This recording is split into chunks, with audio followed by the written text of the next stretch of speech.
What do people misunderstand about Stoicism?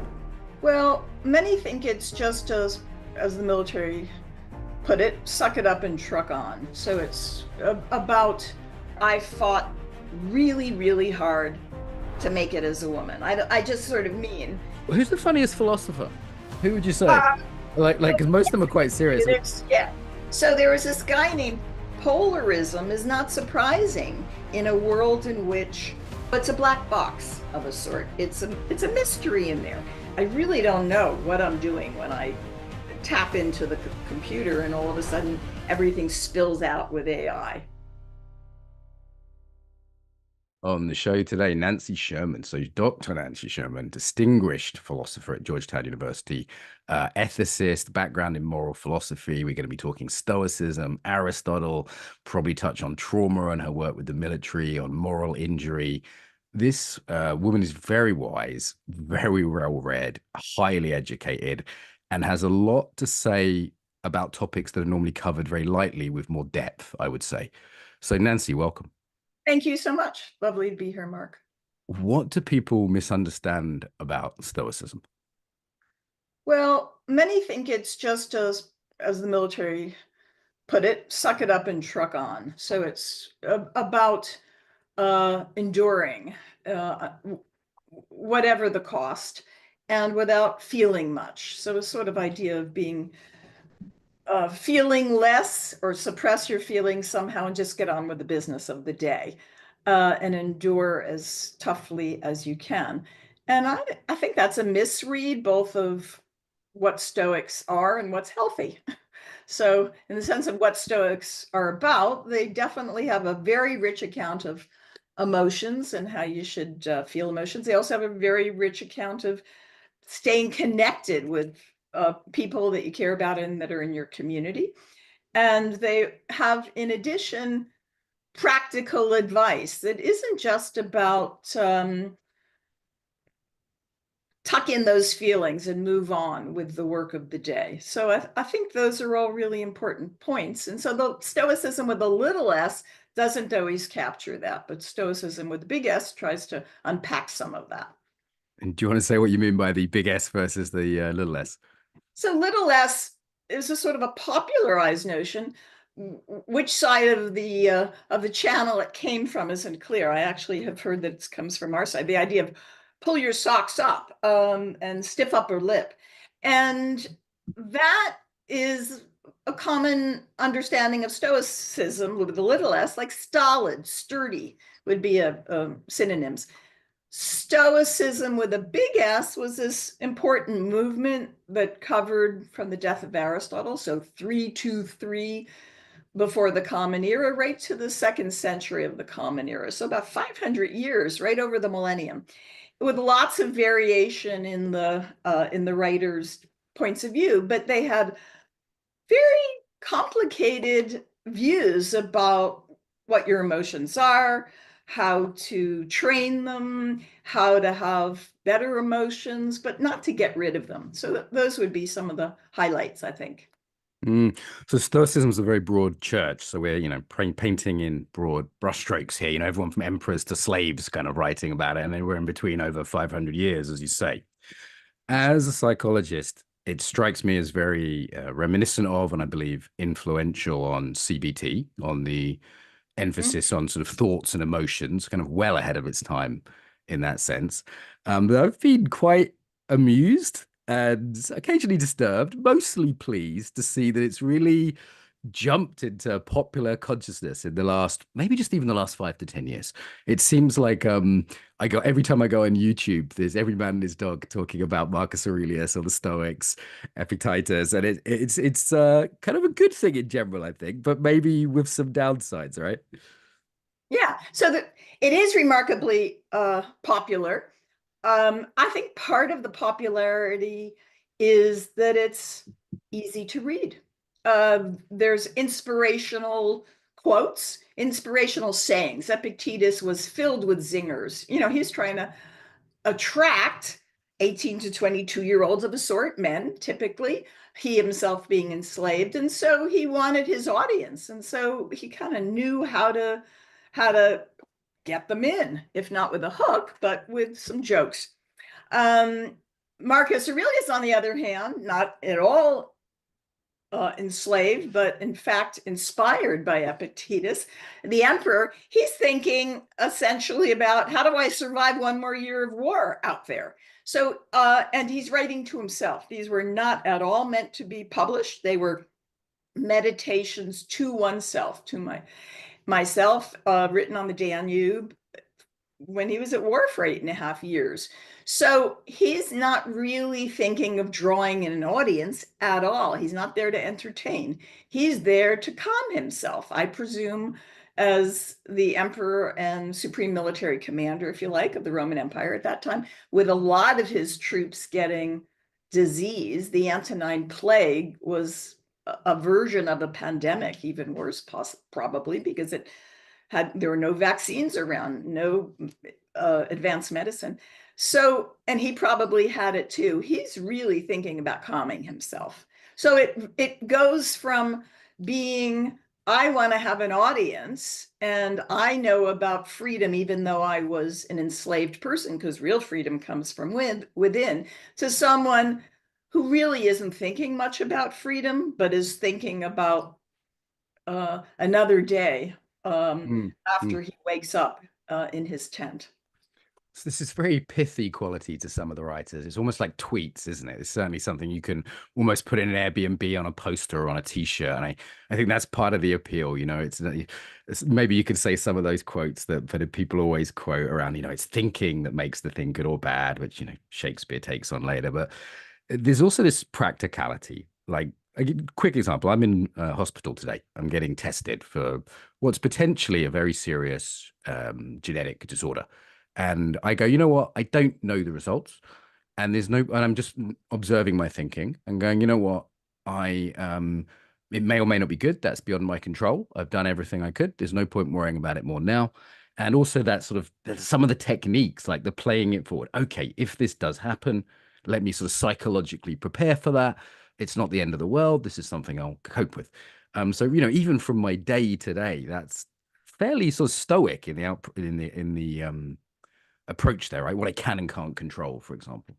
It's very stoic. So, Epictetus begins this tiny little booklet, a pamphlet, maybe the size of Paine's pamphlet on Paine.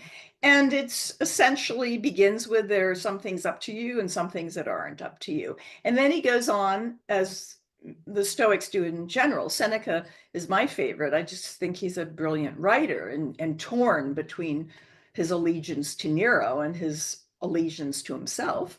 He was Nero's speechwriter and minister, but it tells you, well, how do you divide that line? Well, it's never very good at telling you how you divide the line, but it says, here's some of the practical methods for meditating, or a technique for drawing that line. And one of the techniques is, just as you said, anticipate the future. If this happens, then that. If it turns out badly, then I will, think of what the next steps are for the next set of treatments or the next few days. If it turns out well, then I'll do that. And I'm always thinking here of the beginning of Virginia Woolf's To the Lighthouse. So I think it's probably Virginia Woolf's mother that's the main character. They're in the Hebrides. You're British, so it's very, very rainy all the time. I've lived in Scotland. And she says to James, the young boy who wants terribly to go to the lighthouse, she says, if it doesn't rain, we'll go to the lighthouse. And he keeps saying, will we go to the lighthouse? If it doesn't rain, we'll go to the lighthouse. And so it's a kind of, if those are the conditions that are met, we'll go. But but it also, if it does rain, we have to have a backup plan. And it's a little bit like that. You're always thinking about planning in terms of outcomes that you like and what you do when there are outcomes that you don't particularly like. That's very practical. It's hard to come up with other ancient or modern philosophers in the whole, Western, and I suspect Eastern corpus to some degree, that have that kind of practical technique. And so I think Yep. that's part of the appeal. It is made for the internet in many ways. It's interesting looking at the Western versus Eastern philosophy slash praxis is that in the East is often yogas, right? This praxis is this things you can do. Have a martial arts background, meditation background. And then a lot of Western philosophy feels quite theoretical. So people use the words like academic, or they'll say philosophical, meaning abstract, meaning not practical, not a technique you can use. So before we come to maybe some of the limitations again, are there any particular techniques you use daily or something you personally find helpful from Stoicism? So I think the idea of, thinking a little bit about worst case outcomes and what you might do in that event, so that you are somewhat prepared. I also think, for example, they are talky, as you say, a little bit more, certainly more talky than Buddhists. They aren't about silencing your mind. Sort of, they were precursors in many ways to Freud. It's about talking out what's on your mind. But it can get a little too moralistic and moralizing, and so I try to avoid that. If I'm thinking about what went right or what went wrong during the day, I don't really want to moralize about it in the sense that, oh, they were a bad person and I was a good person, or I'm really guilty on this score. Just what happened. Well, so Seneca gives you an example, and I sometimes think of this. I wasn't seated at this is his example, but there's comparables. I wasn't seated at the head table near the guest of honor. I was put all the way in the back. And it clearly bugs him because it's on his mind at the end of the day. And so he's finding, as he says, as everything's quiet in the household, he kind of reviews it. I guess one of the things I think about is you can review too hard through words what went right and what went wrong. And that's a problem, I think, that sometimes when you want to quiet your mind, you want to rid it of the rumination. Hmm. And ruminating on paper, or which Seneca does, he actually writes it, whether it's to himself or in letters, I think can get too much. So one of the important practices, as I think, is let stuff go if you just couldn't make a difference. Let it go. And knowing where that boundary is, where you did everything within your power to influence someone or to change an idea, or to make a point, or to, you know, vote for something in your, in your place of work, or in my case, in a department. And if it doesn't go that way, let it go without a lot of negative feelings. That's very Stoic, I think. Yeah, the other side of the Serenity Prayer, there's a sort of yin and yang to it, isn't there? The Mhm. letting Mhm. go of what you can't control. Um, let's look at some of the issues here then. So clearly useful for a lot of people in the modern context. People, it reads as very modern in some ways when you read it. It's like, wow, this, Marcus Aurelius is talking about pulling up the bed covers and not wanting to get up in the morning. And I can imagine that. I have that every morning, at 6:30 when the alarm clock goes off. It's very helpful, very modern. But I guess there's a pretty cognitive approach here. And am an embodiment teacher. I believe you swim and dance and have some physical practice yourself. The idea that we could just sort of think our way out of things, and then also you have a psychoanalytic background, right? So the idea that our thoughts are totally transparent to us, that revolution hadn't happened at this point. So any thoughts on the sort of limitation of thinking our way out of things? Well, sure. Discourse can be evil, or, it can be, if not evil, really quickly turn into rumination. And rumination, we know, can get obsessive and sometimes neurotic. So ways of thinking about this one actually helps, and it has to do with physical activity. So I go swimming a lot, and I go locally at a Y. And for a long period of time, after school programs used it, and particularly some young French girls who I like to hear French, but sometimes they were gabbing away really hard in the locker room. And it's sort of the end of the day, 5 p.m. for me when I'm trying to wind down. I don't particularly want all the noise. And so I think about that a little in advance, and how, when I get into a lane swimming, it's going to kind of go away, meaning it's very hard to hear noise in a pool other than the splash and people doing their flip turns. So I think that a little bit of thinking in advance about what might happen, but not so hard that you don't get on with what you want to do and find the quietude you need is important. So, and physical activity obviously is a way to have a release. They don't talk much about that. That's not, there's a sort of a sense like sometimes Epictetus says, your body's like a donkey, and you carry around these saddle bags and bags for food and whatnot. Just let it go. Are you, think of yourself more as the groom taking care of, say, a horse in a stable. It's not you, it's just some other thing out there. So I don't believe that, because I don't believe that the body is some other part of your psyche, or it is, or some other part of your identity. But that was their way of making the divide. And one I think that we probably want to reject. Mm-hmm.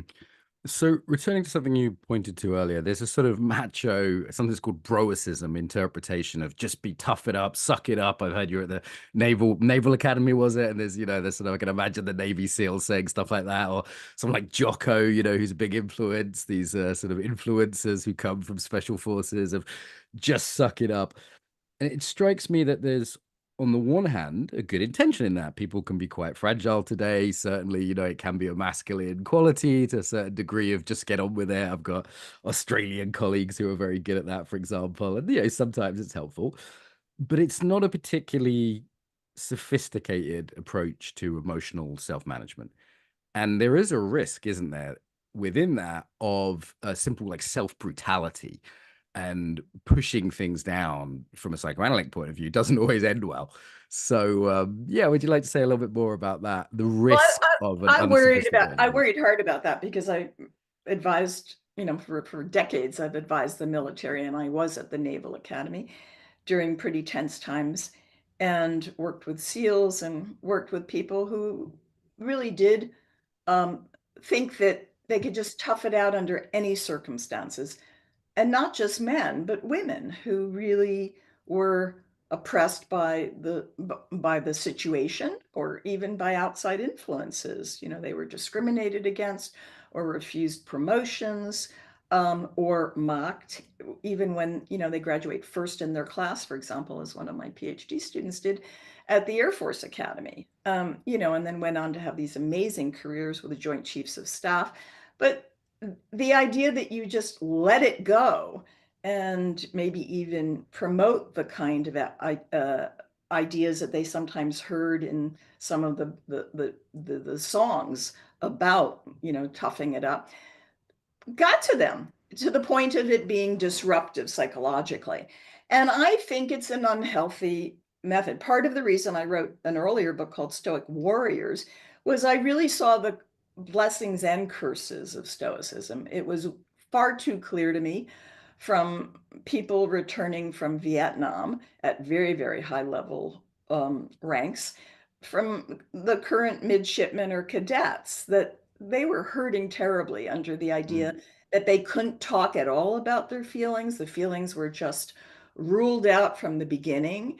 And I never wanted to see that in a fighting force, where being at the top of your game really matters, but it also matters how you take care of your troops, how you let others know that you're not feeling well, and being able to acknowledge that you're not feeling well, or that you need to talk it out with someone.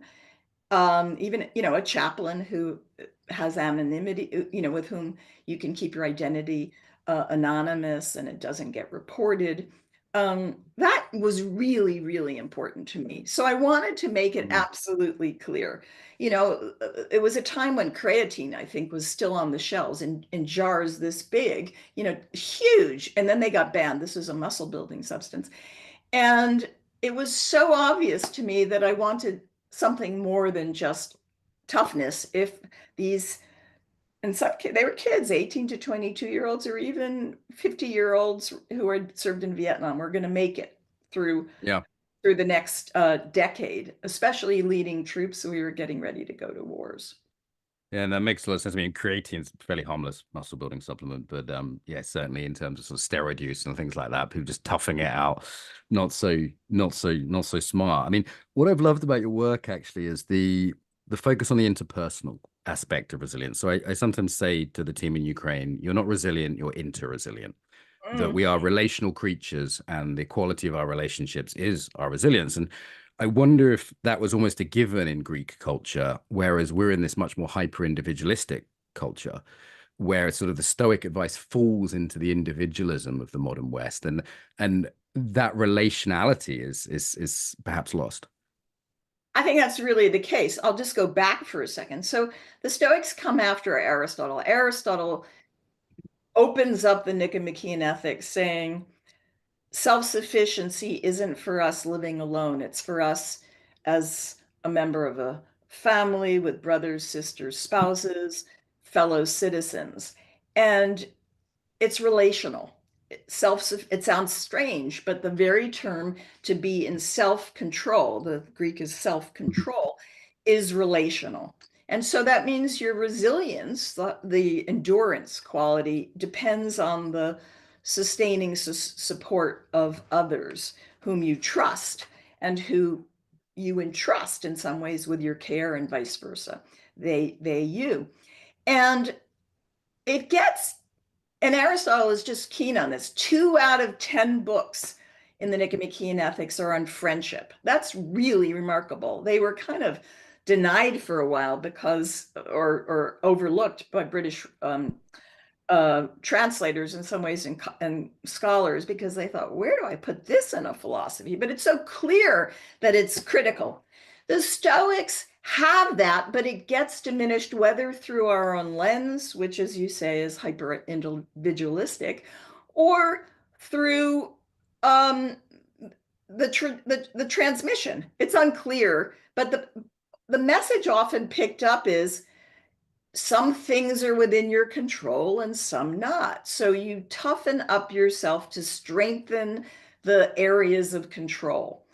But Marcus Aurelius says at the beginning of Meditations, but they're probably not in the order that he probably didn't write them in the order they are now given in books. He says, if you've ever seen an arm and a hand and a leg and a head separated from the trunk, he's got the battlefield in mind, I suspect. You know what it is then to cut yourself off from humanity. That's remarkable. So few people pick that up as a through line in Stoicism, but to me, it is the through line that resilience is the sustaining and supporting um, and trusting of worthy others and worthy institutions in which you can invest your hope and your dreams. Um, Similarly, Seneca is always writing to a friend. He's not just writing to himself, he's writing to a friend, Lucilius, now who's his junior. Now, whether or not was a real exchange in this epistolary relationship, we don't really know. But he's thinking about the other. And, this is sort of in his retirement days when he's been banished by Nero, and he's probably going to face his death very shortly. It's a forced suicide. But also, he doesn't die alone. He wants to do it like Socrates, but they're all surrounded by their friends in the last moments. It's not a solo act.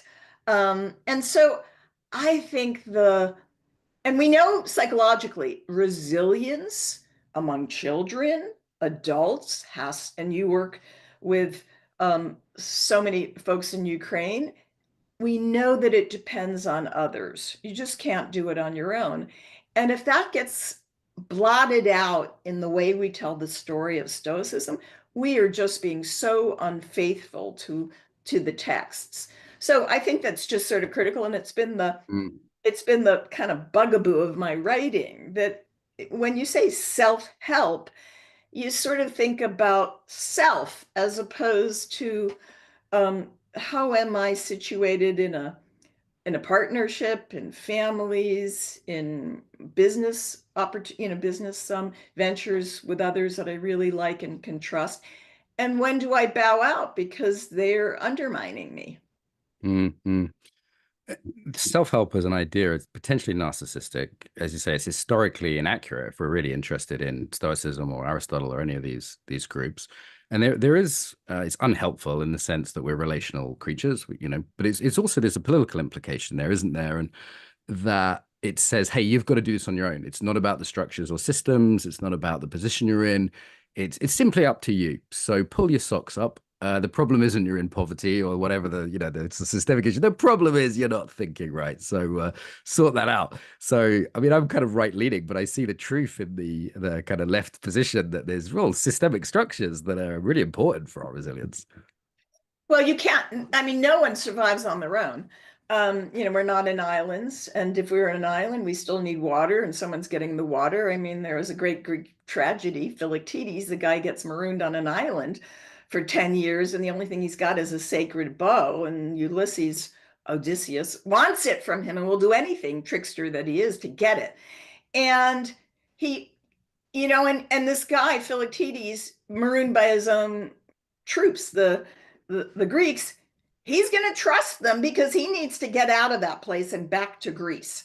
And so I can't, whether you're floating alone on a boat, or you're working at your first job, unless you are living as a monk, and there certainly are those around who have found ways to survive on very, very little and on their own through thoughtful meditation, you are dependent on hundreds and hundreds of systems that often are invisible to you, but yet dependent upon them. And if they're not supported, then your own support or sustenance goes down the tubes. From healthcare to a partner with whose shoulder you can cry on, or children who have parents who they call when they're in need and want to sort things out. It certainly happens to me all the time with my family, and I look forward to the end of the day when I can debrief with my partner and we talk about the day and bolster each other up in ways we need to. If I have some really bothersome student, as sometimes happens, didn't show up for class, 4 times, what am I supposed to do there? Yeah, I'm flying to Texas tomorrow, so I made sure I just got my travel insurance, which I don't need in Europe, because of the lack of healthcare. So it's cost me £100 more. Love it, love it. Oh, So because you're in the UK and you're no longer part of the EU. yeah, I mean, I had a whole bunch of tests today, just paid for by taxes, and when I'm in the States, I have to make sure I got knocked off a scooter last time I was in Austin, and my first thought was I can't afford this, and that shouldn't be your first thought while getting run over by someone jumping a red light. Anyway, um, let's go to moral injury. So this is a term some listeners might not know, and Sure. you've been deeply involved with this work within the military. You visited Guantanamo Bay. Let's talk about moral injury. I think it's a fascinating term. It's a really, really important term. Um, and it actually has a history that goes much further back. Butler, 18th century, 17th century British, who talked about resentment and the idea that you got hurt by someone dissed you in some way or other. But moral injury is, when it's more severe, is a kind of trauma. It's a moral trauma. And the trauma is triggered, if you like, or the threat isn't so much a life threat, but it could be. There's certainly tons of overlap, which is what post-traumatic stress disorder was first understood to be about in 1982 when the diagnosis came out in the Diagnostic and Statistic Manual, the DSM, that mental health providers use in the United States. But it was rather, moral injury was rather when the threat was a threat to your moral sensibility, a threat to your conscience. You felt like you didn't do everything you could have and should have done. That could have and should have kind of conversation. So you're plagued with this horrible sense of guilt, I should have warned my troops that there was a likelihood of an IED there in that area. I shouldn't have allowed someone to, to jump out of the Humvee and go try to relieve himself over there, because I should have known there was something there and someone gets blown up. Or you're so ashamed that your troops or maybe country has done something, or that you can't help what's going on. It's a sense of moral devastation in some ways, a kind of shattering of your moral conscience and your moral psyche, you might say. And it overlaps with post-traumatic stress disorder in that they're both very traumatic. And the drugs may be very similar, and you may have nightmares. You may get hypervigilant when there are similar triggers, bumps in the road, if it was an IED that you were that you should have prevented from going off in some way, or someone losing their life. And so, um, and also dissociation, like you don't want to, you want to retreat. I want to play video games for 20 hours. I don't want to talk to any, or I want to self-medicate. My best time is when I'm drinking or when I'm on drugs. And you hope that there are people that can intervene. And so understanding moral injury and being able to talk about it at whatever centers they are. I work very closely with folks at the VA, the Veterans Administration hospitals across the country. They need to hear the signs of that. Maybe it's a letter written to someone long gone, but maybe it's an enemy troop who when you saw the body, you pulled out a wallet and there was the kids, pictures of the kids and pictures of a wife, and you think, oh my God, they, like me, had a family, and it haunts you for 50 years, but you lock it up in a lockbox, you put it away, and it comes back in nightmares. To be able to think about that in a safe environment with a trusted counselor is worth everything. And it's often that maybe it's in writing a letter to that, someone in Okinawa, and that you sort of enjoy. I'm talking World War II because I've heard these stories. My father carried his dog tags till his dying day, and he died in his late 80s. And I was the closest of daughters. He was a medic during World War II. Was on the Queen's QE2 and the Queen Mary that went back and forth to New York City from Scotland, from the Clyde. And he saw things he never wanted to see again, ever. And he carried his dog tags on his chain, his keychain. And I never saw it. I kind of was oblivious to it, though, when I had to clean up his effects in the hospital after his death, it was there. And I kind of realized my dad never wanted to talk about what clearly bothered him throughout his life and probably haunted our family in some way. We lived through Vietnam. He lived through Korea. He lived through Vietnam. He lived through other wars. And it was probably always there, but it was taboo. So those are powerful memories that can be traumatizing. And they're not only about, I almost lost my life. My dad didn't almost lose his life. He was safe in Scotland, or safe on a hospital boat that was going back and forth over the Atlantic. But he clearly thought he didn't do enough to save many people whose lives were threatened through that war. It's interesting that psychology tends to stay away from ethics and morality in a way that philosophy doesn't. Whereas there's not really a separation, as you say. My experience, people have the worst PTSD. It's a sense of not just I'm powerless, but my friend died, and I should, the morality. I should have been out to save him, or they shouldn't have tortured me, or had to be a witness to these things, and I'm immoral because I didn't stop, I didn't jump in when I perhaps could have done, or it strikes me that morality is something that sort of in our postmodern culture we pretend isn't a thing. And it sounds almost old-fashioned or very sort of conservative to say this is immoral or moral things, but philosophers have no problem with that. And it's absolutely key to Aristotle, right, to talk about morality and ethics. Yeah. So it wasn't until William James came along in America, at least. So that's Harvard around turn of the 20th century, 1900-ish, that philosophy and psychology got separated. He made it psychology more of an experimental science. But he himself, was a bit of a philosopher. Clearly, lots of people read William James for philosophy. So the division between psychology and philosophy is quite new in the history of thought.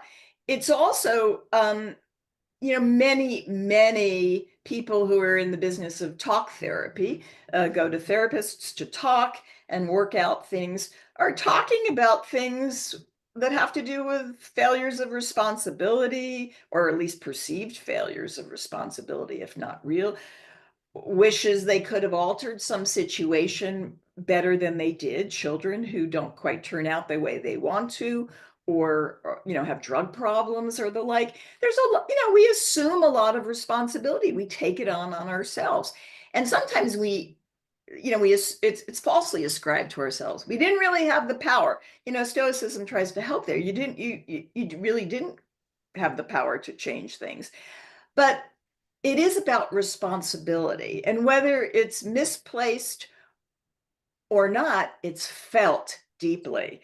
And that is the advantage of psychologists in some ways. They care about what you're feeling, even if you're kind of misreading a situation. Now, in cognitive behavioral therapy, especially with rape victims, for example, who suffer terrible, terrible trauma, all they can relive is the thought, I did something wrong. I should have done it differently. I should have been walking on that street at that moment. My dress was too short.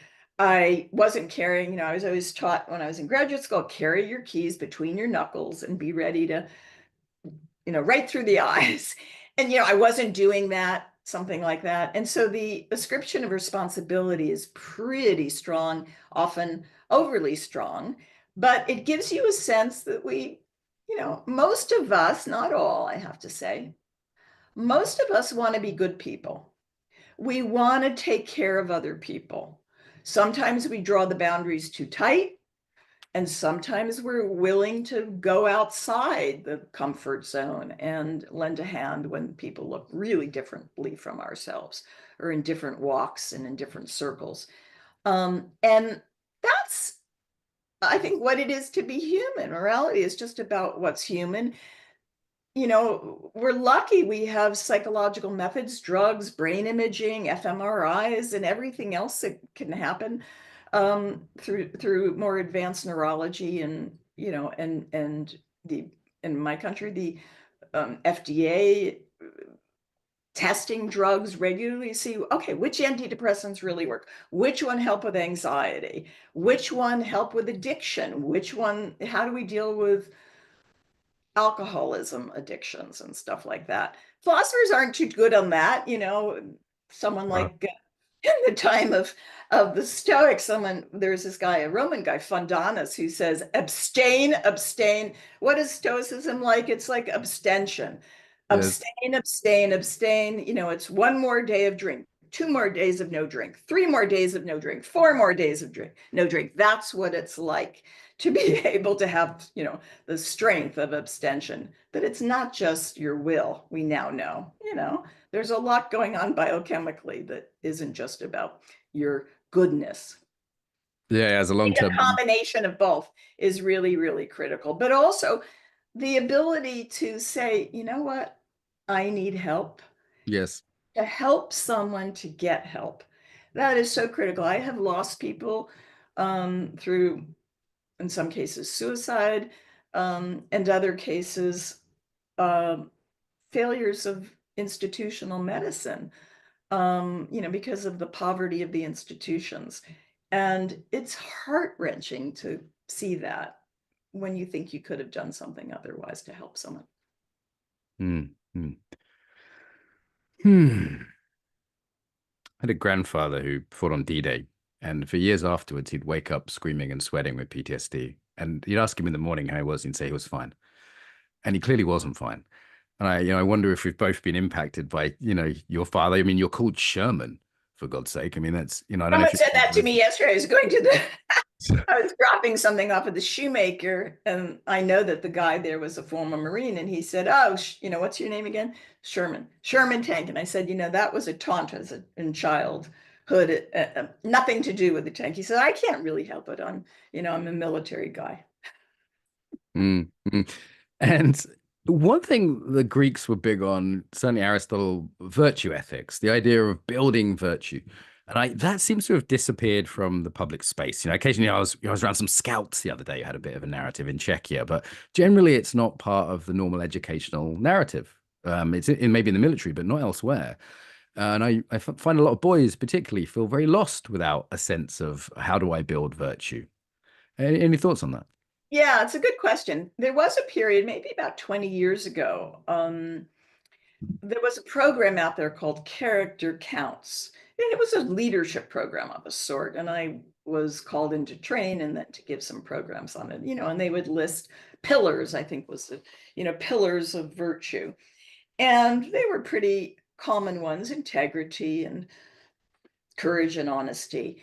And if you think about them without using that Latin word, virtus, which comes from the masculine, actually, but the Greek is excellence. The Greek is just what came to us through Latin as virtue. In Greek was called arete, and it's just excellence, but the excellence of your psyche, of your character. And that's a much better read on it, I think. And they're things that matter in terms of your goodness. Like, I'm working on a book called How to Have a Soul, and meaning how to have a good soul.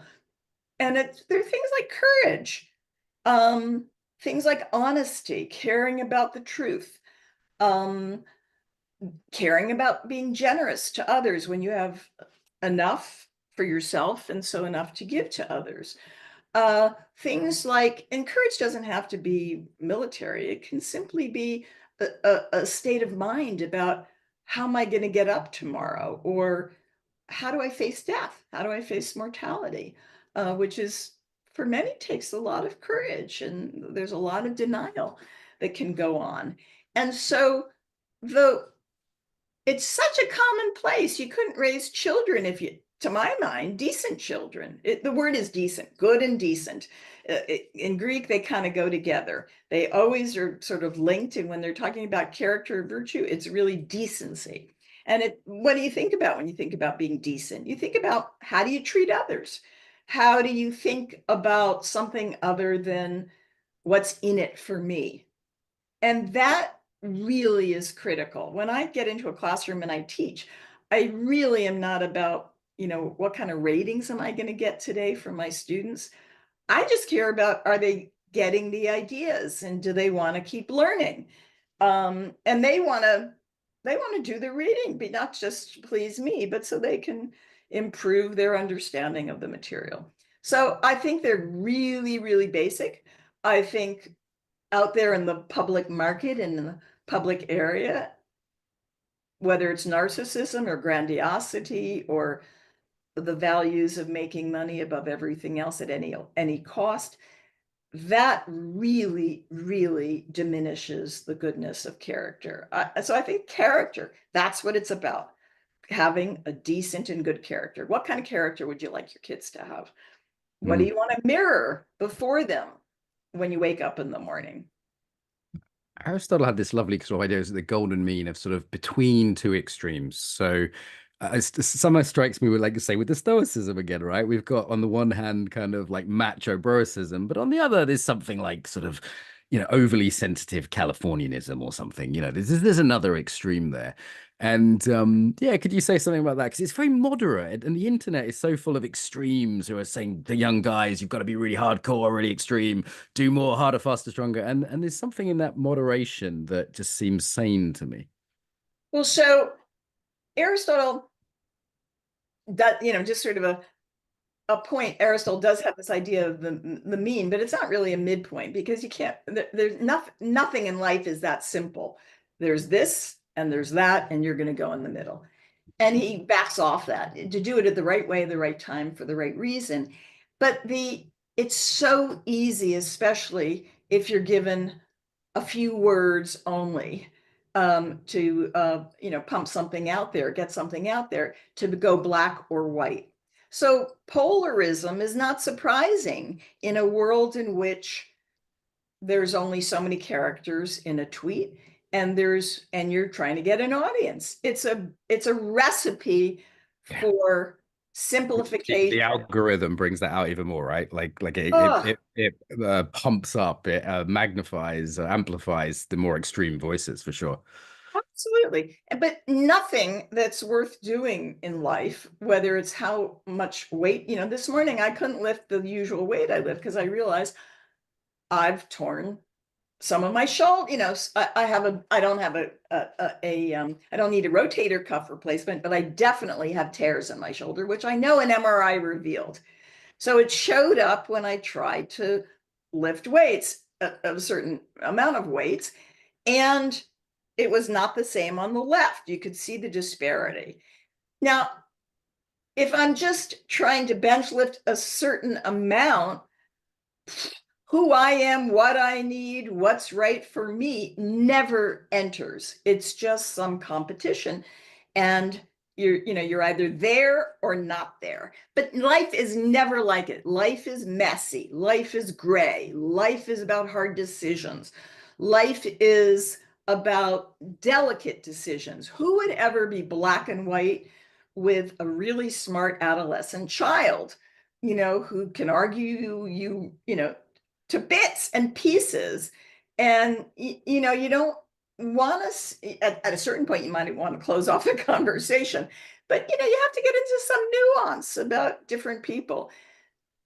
The internet does not allow for nuance, and it does not allow for deep dives, long form articles. Yeah. That's Yes. that's even a thing of the past. That's one reason people like podcasts, I think, 'cause you actually have time to have a conversation and flesh things out. I love your passion there, Dr. Sherman, your sort of oomph. Does that come from the weightlifting? Does it come from being around the military academies? Were you born with that kind of spirit? Well, some of it is, I'm of a generation where I fought really, really hard to make it as a woman. I just sort of mean, if you're in the States, colleges were almost all male. The Ivy League was almost all male. I think Yale opened up the year after, the year I went, or the year after. So, I went to an all women's school, which was absolutely top. And then I ended up going to graduate school, and my sort of did very, very well. But I remember being in rooms at Harvard where the only thing I could see were men looking down from portraits. And it annoyed me to all hell. And I worked with other individuals. I mean, we also saw blatant discrimination. So there's a period in which it was really, really important. And I knew I was bright. I knew I really cared about ideas. And so I just, worked on it.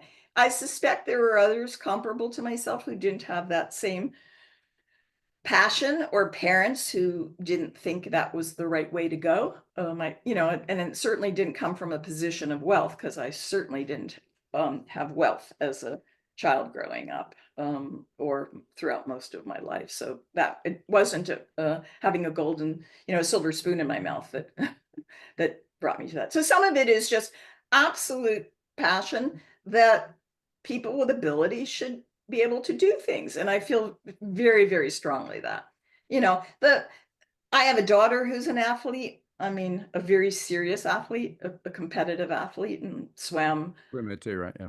Yeah, swam in the Ivies for, and she's continued it in freezing water, makes the North Sea almost look warm, and where she's the bay. And she's sort of a toughie. So, but I work out because it's really fun, and it's a way of releasing a lot of energy at the end of the day. And I've always felt that, whether it was, when I was very, very young. Although I have to say, I almost didn't pass my gym class as an undergraduate because I got mono, and then I couldn't really throw a ball. That was one thing I wasn't taught well. I threw like a girl. It's nice to talk to a philosopher that's got a strong body background. And maybe let's talk a little bit more about that. And you there's a section in Stoic Wisdom on this where you sort of talk about weights or swimming, particularly cold water or whatever. These are potentially Stoic practices. And sometimes it gets a bit silly with the ice baths and things like that. But people are, they're seeking some kind of deliberate difficulty to sharpen their virtue on in some sense. So, what's your sense of that? Is it possible? Is it overrated? Talk to us about that. Discipline is really important, whether it's sitting down to write your great novel, or whether it's waking up and working out, or doing it at the end of the day. I've just always thought of it as going hand in hand. They weren't like two separate things. It wasn't as if I was gonna, I'm only gonna sit for 12 hours to meet this deadline, and then do something. I really can't sit that long. And my mind works much better if my body works well. So I often, I can't run anywhere because of bad knees, but I often go out for, fast walks so I can unload my head. I can't stand going to a dinner table or out to dinner if I haven't had a chance to be in my own zone. Not listening to music, not listening to a podcast, I have to say, but just decompressing. And I think we do that best through physical activity. Blow off some steam. Mm, mm. Your care of your body in the same way you view, whatever your walk is, the way you view other parts, other jobs in your life, whether it's being at a desk or managing many people. I just think it's of the same sort. It's just not two different things. It's certainly, being a gym rat these days has become a thing. I have my own gym in my home, but I don't have my own pool, that's for sure. So Yeah. I'm out there with others. Well, the gym's my happy place. I know a lot of the guys who listen to this Yeah, have yeah, it is a just happy got place. the Yeah. challenge of it. I'm going to be in Ryan Holiday's bookshop at the weekend, so if I bump into him, I'll tell him I'm pretty sure you could beat him in a fight. By the way, Doctor. So, but Ryan Holiday is everything. I'm pretty sure you could beat him up. So, what do you think of some of these popularizers like Ryan Holiday's wrote some some good books. He's always on the podcast. Yeah, what do you think?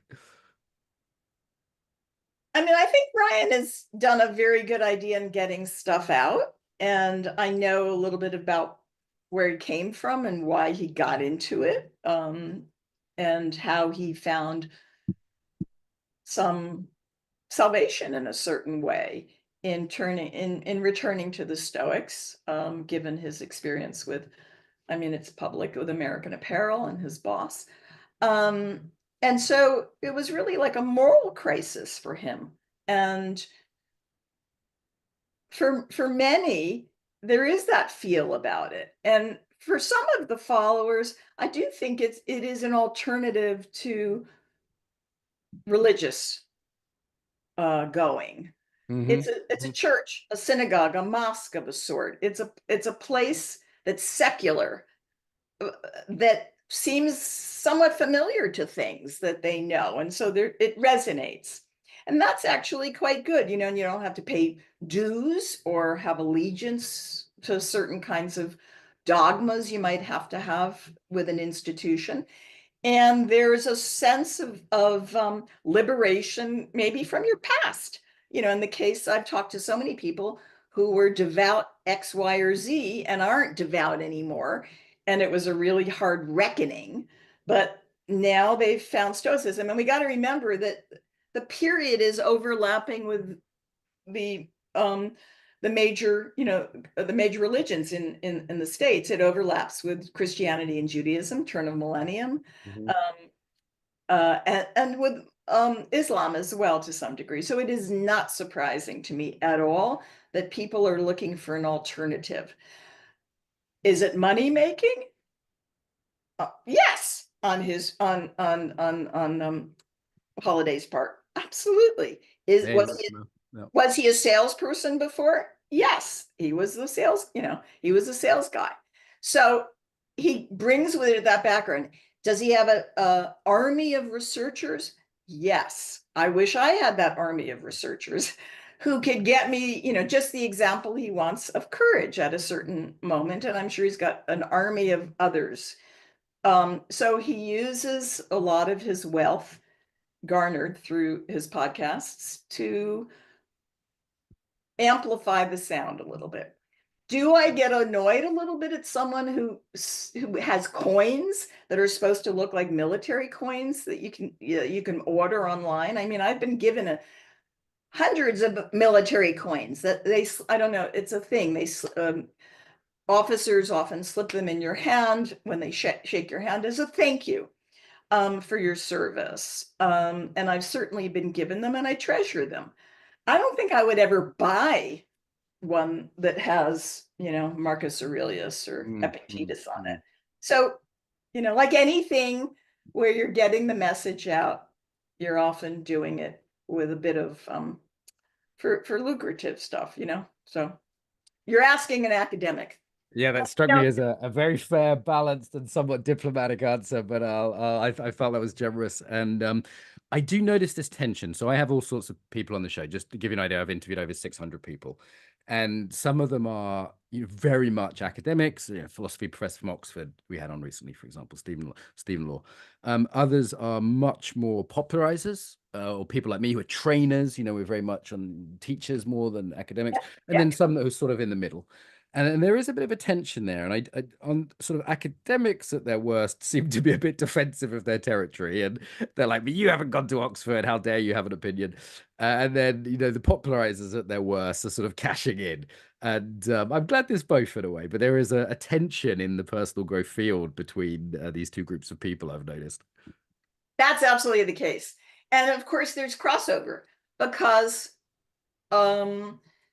straight up epic. Well, one of my advisors, John Rawls, probably wrote the most influential political philosophy of the 20th century. I can't ever imagine him or Marcus Sen getting on podcasts. It Mm, wasn't their mm, era, but they had a different mission, a totally different mission. Um, but there's now crossover in the idea that there are people hungry for ideas. They're really, really hungry for ideas. And they may not, be up for 4 hours every night reading something. Or or the TV series have just, they're tired of watching The Crown or Succession or something like that. They want something else. And so they're moving on. And so I totally get and I think it's laudable to be able to spread idea outside the academy when you're not in those ivory towers. Totally, totally get it. And, so academics try to sell their wares. Sell is the wrong thing, but um, influence a bit in ways that we think can mm, enlighten mm. without cheapening the ideas, and being true to who we are. Some people would never do this. So Mm, mm. Yeah, and some interview well, like yourself, and some could be great academics who just don't fit into that format of, being able to interview or whatever it is. And it strikes me there's a bit of a battle for authority going on in the world. The academy has lost a lot of trust with a lot of people. Science has trust, but has also lost it. Like people still love the neuroscience of, Stoicism or whatever. The East has a certain authority, but again, the gurus have lost that. The Buddha said this. There's that sort of appeal to authority in the more new agey personal growth world, or the Native Americans. That's another appeal to authority you'll get. And it strikes me that there's a sort of slight war going on. It doesn't seem to be well established who has the best take on truth. And I don't know how oh, that that's really true. compared. Yeah, that's true. So I heard a really interesting lecture yesterday by a guy, a colleague who works on AI, which we all use it because all you have to do is open up Chrome and go to Google, and they have their own Sure. version of AI that's giving you an answer in a nanosecond. And the point of this lecture was about transparency. I have no idea, you know, I have no idea. Most of the designers have no idea exactly how it works. So it's a black box of a sort. It's a mystery in there. So the question, but we give deference to it because it's really fast in the way that we used to give, you're talking about authority, deference to authority. We knew who the authorities were.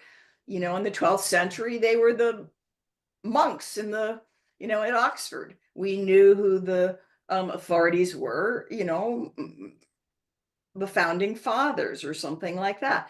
But with this, just like we don't really, unless we're a neurologist, we really don't understand, what's going on with an fMRI, a functional magnetic resolution imaging.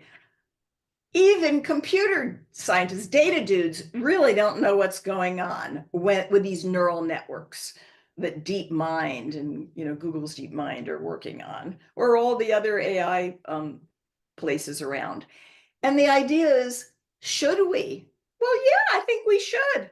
We should know it. I don't really want to give deference to science unless, well, I mean, I can't understand, infectious disease in the way Dr. Anthony Fauci can, but I give him deference because I know his credentials, and I trust the guy. But and I know science makes mistakes. It doesn't get everything I right disagree away. with you on that one, but with that It particular doesn't get everything right away. for The sure. flu, you can have a flu vaccine and you still can get the flu 3 months later. Whoever said it would be 100%. That said, I know how to rely on authorities that have credentialed. I really don't know what I'm doing when I tap into the computer and all of a sudden everything spills out with AI. And Mm, most of the makers don't know it either. They no, do no, it's beyond their not know the control. No neural one knows. networks. Yeah. It strikes me that maybe that's why people are getting interested in philosophy again, because they're sort of going back to first principles to understand things at that slightly deeper cut for themselves. And this is, to go back to Aristotle, I've heard you describe him as your first love. This idea of wisdom. So we need in an information swamped world, what's the meta skill? It's wisdom, right? And this was one of his key things. Correct me. Yeah. Yeah, absolutely. So he thinks that the flip side, it's not the flip, the other side of virtue, which has two dimensions, is you're having an intellect that's wise, which is wisdom. And that's what the sage is all about. But unlike the Stoics, Aristotle really thinks the sage, or the person of practical wisdom, is the person who is through and who does the right thing, but also has the right emotions. So it's a kind of like your emotional demeanor and your conduct and how you present yourself in everyday life, that kind of thing. That's a part of being wise. It's like your social interaction is a part of wisdom. And it's not wisdom like I'm going to go to a mountaintop and take some vows and I'll be up there for 10 years, goodbye, and I'll see you later and I'll come back down and give you the truth. That's not his view at all. It's that you're stuck in the world and you're working on it and you're being decent to other people, not just through what you do, charitable givings, but how you interact with them, what shows on your face, what shows on your hands. But like the full body gets into wisdom, and that's very exciting to me. It's a full picture of the human being as not a god, and Mm, not of some separated intellect, whatever that could even be. messy and in the world. Yeah. I mean, Aristotle also talks a lot about practice, right? Which is a huge one for the gym guys listening and the embodiment people listening. Like this idea of having to practice something, not just to read a book on it.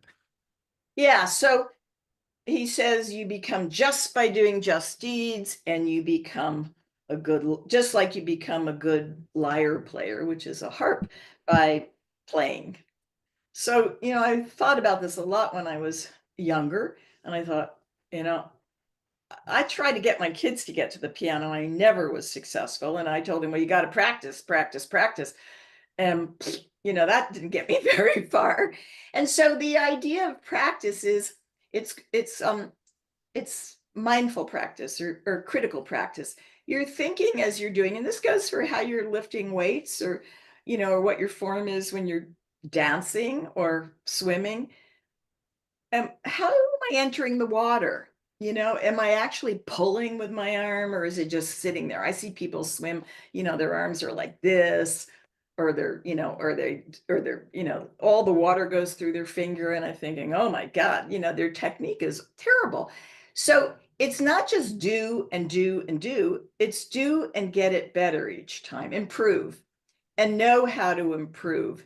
And that's, I think, a lesson for life, whether you're thinking about, writing a newspaper article and how you can get that first paragraph better than it ought to be, than you might have had it. I go through millions and millions, not millions, but drafts and drafts and drafts of chapters. Or you're lifting weights and you kind of look in the mirror and your form is horrific, like your glutes aren't tight, your you're not pulling your shoulders back, which I always have to do to get the whatever those calls, the Ramza, whatever these things are called, Jesus. yeah, to get them in, get my wings back properly, Oh, the lats, get yeah. my shoulders down and stand up really tall. And if I need some assistance, I don't mind at all, or go down and wait. Yeah, yeah. Well, I'm British, so my glutes are always tight, but well, we're known for that. As we start to move towards close here, you've had quite a life in terms of the practical experience. It's not everyone that gets to sort of meet Navy generals and meeting Stockdale and Navy admirals. Navy admirals. Excuse me. My family For army. any military out there. My family are army. We don't have any Navy in my family. And Air Force, but yes. So you've met the hell of people. Been to Guantanamo Bay, had a whole life. You're a grandmother, I believe, as well. So you've really had the whole life here. What strikes you as sort of wow? Those were pivotal experiences to my understanding of philosophy. Well, certainly my education was unbelievable. Thank you, scholarships all the way through. And being in Britain, actually, I have to say, was pretty remarkable. I lucked out in being able to see a different culture from my own, and so it was really formative years, as well as meeting a husband in Edinburgh.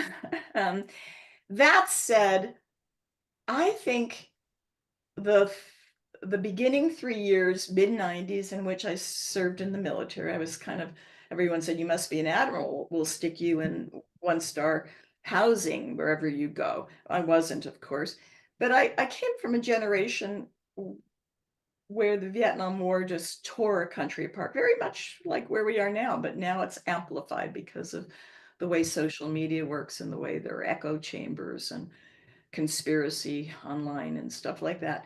But for me, working with individuals who were so different from myself, who flew airplanes over the Mekong Delta, meeting Jim Stockdale, who was the senior POW in what was called the Hanoi Hilton, alongside John McCain, and survived for 7.5 years by having memorized Epictetus, essentially.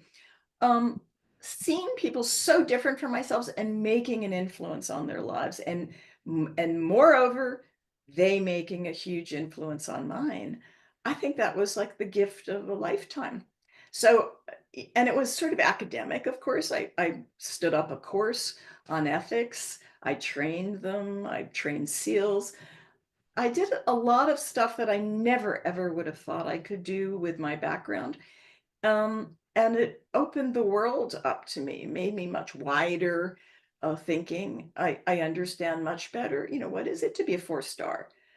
What is it to have that kind of decorum and know what to say and how to do it, and to also really, really be worried about other people? I mean, that's what they do when they do it best. They are worried, they care for each other, and they care for troops. I mean, a lot of them are chasing ribbons and stars and all that kind of craziness, but many really go in because of service, and you just feel it in spades. And for me to teach alongside those people and sort of also see their sacrifices and losses, I've lost individuals over Mm. this period. I've seen horrible, horrible stories. I've seen people I've trained PhDs in philosophy, who are colonels, who are generals, that kind of thing. It's really an amazing experience. So I think, that is, and that, of course, but also being raising your own kids in my case, but also having grandkids and sort of remembering how much fun it is to play.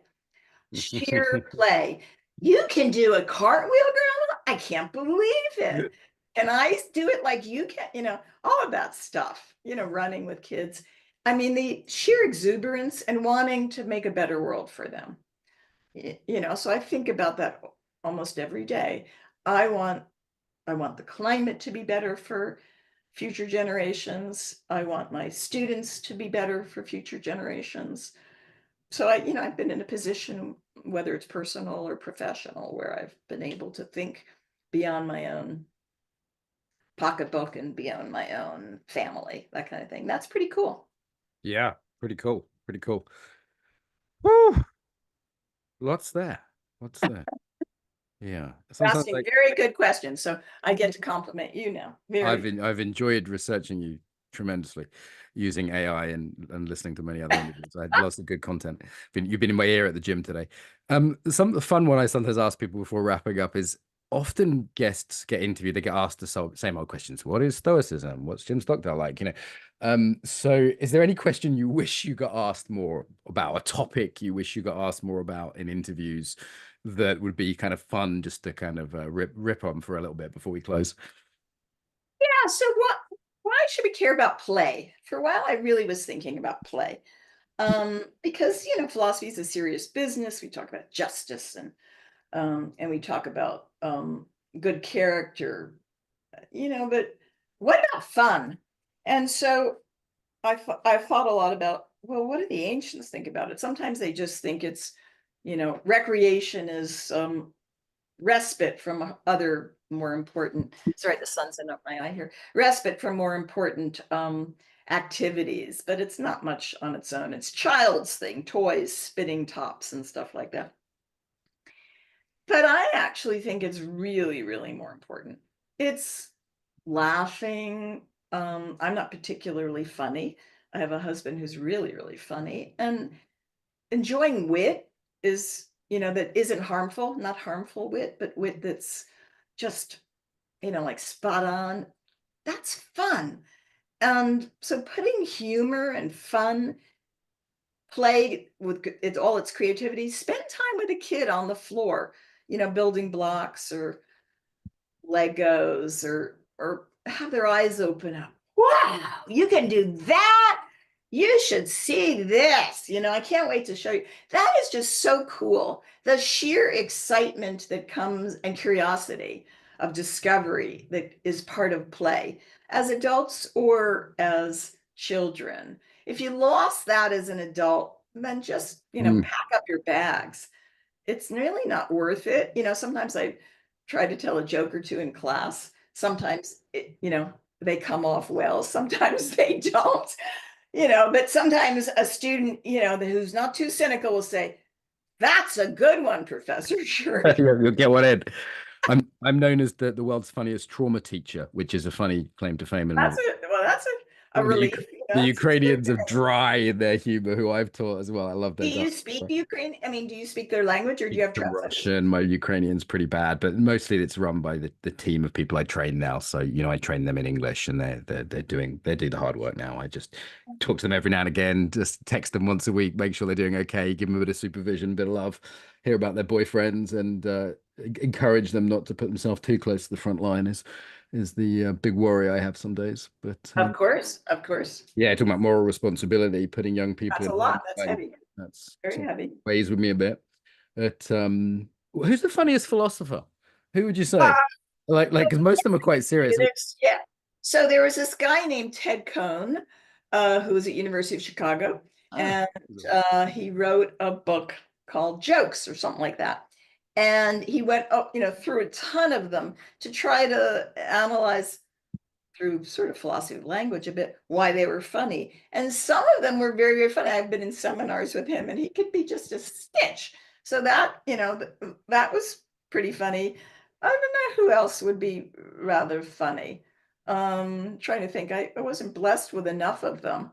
But Stanley Cavell was a guy who thought he was going to really be a musician, like a jazz musician, but fell in love with movies. He snuck out from piano lessons. He got into Juilliard and ended up going to movies in the afternoon. And so he would show movies, and that was a great relief, like Bringing Up Baby. That's a Katharine Hepburn movie. I mean, these were old Cary Grant, Hepburn movies, but they were really, really fun. And watching movies in a philosophy class, that can be great fun. It'd be Or good. having the privilege to listen to someone who's pretty brilliant talking Mm. about a movie you like, that was great fun.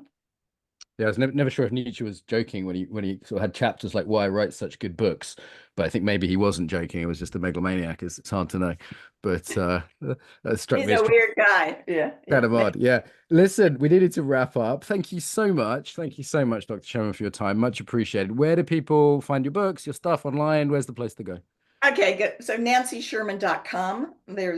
You can click on that and there'll be other media stuff and books, whatever your favorite bookstore is. But Amazon has all of them, and Stoic Wisdom is in recorded books, and I'm not reading it. And also, is online, is a ebook, that kind of stuff. So they're there. But that's a good place if you're interested in more military stuff. Afterwar is available, as well as Stoic Warriors, as well as Untold War. Yeah. So After those interested in trauma and moral injury after war seem to be big. absolutely, there's Yeah. a lot of Yeah. that A lot of in there. depth there. Yeah. Great. Thank you so much. My pleasure. Thank you so much, Mark. A really fun conversation.